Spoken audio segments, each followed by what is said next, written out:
Sarajevo, a city under siege. After almost 2 years of civil war, its residents have learned that normal life belongs to a different place. For many of Sarajevo's Jewish community, that place is Israel, where children, wives, and grandparents have found shelter during the last 2 years. My children have left Sarajevo more than 22 months ago.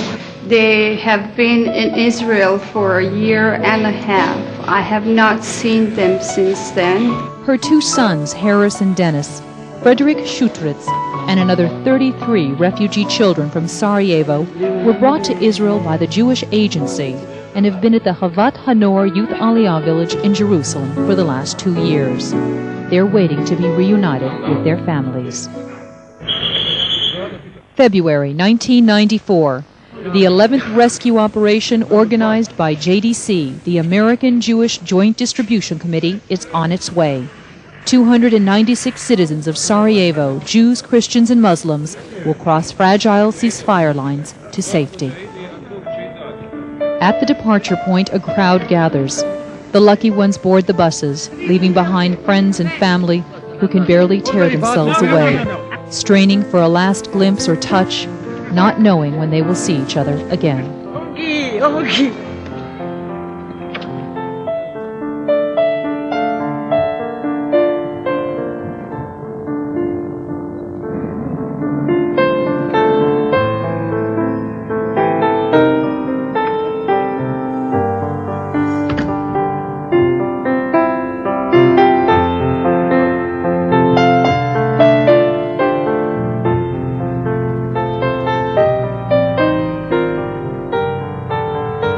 After months of meticulous planning by the JDC, the first 3 buses set out.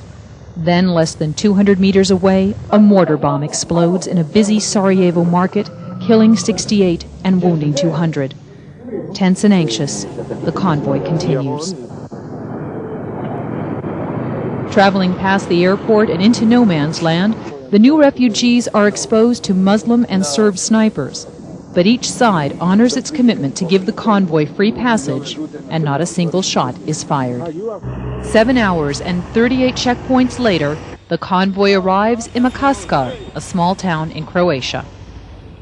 Ambassador Milton Wolf, president of the JDC, and Tuvia Raviv, Jewish Agency representative in Budapest, were on site to meet the convoy on the Croatian side. To change history or the results of history is an evolutionary process, and it takes a long time. The sounds of war fade away as a safe road unfolds before them. For some, this is a road to an uncertain future. For others, it leads to the end of a long and painful separation. A few days later, at the Youth Village in Jerusalem, a counselor wakes up Dennis 9 and Harris 11 in the middle of the night to meet their parents at the airport. Stella Winovich arrived in Israel a year and a half ago. Her parents were not on the convoy. I want the war to end and that my parents will come. The moment Frederick has been waiting for has arrived. In the first moment it's going to be shock. And, nothing to say, just tears and like that. The flight from Budapest arrives at Ben Gurion Airport carrying 38 of the evacuees.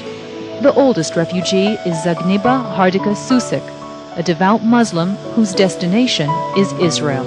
She and her family have been invited to live in Israel in recognition of the Jewish lives she helped save during World War II.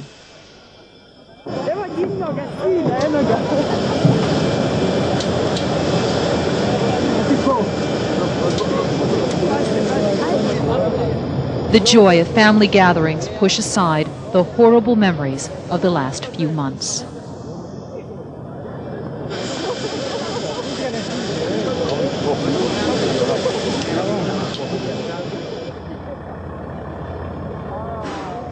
It has been terrible. It's very difficult to explain. Shells and lack of food and water and it's nothing compared to being without your children. And that was the most difficult part of our separation. Early in the morning, at an absorption center near Jerusalem, Rachel Tzitzik father Yitzchak and her sister Hannah are waiting.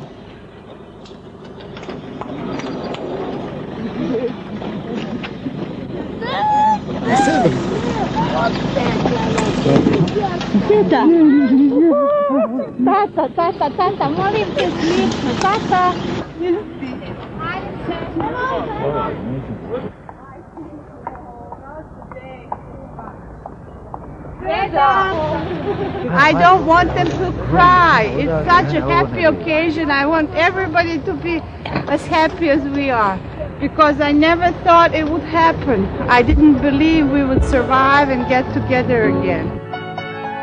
Sarajevo is still cut off. In the youth village in Jerusalem, Stella is still waiting. She hopes for the day when her parents will join her in these peaceful, quiet surroundings, a family once more.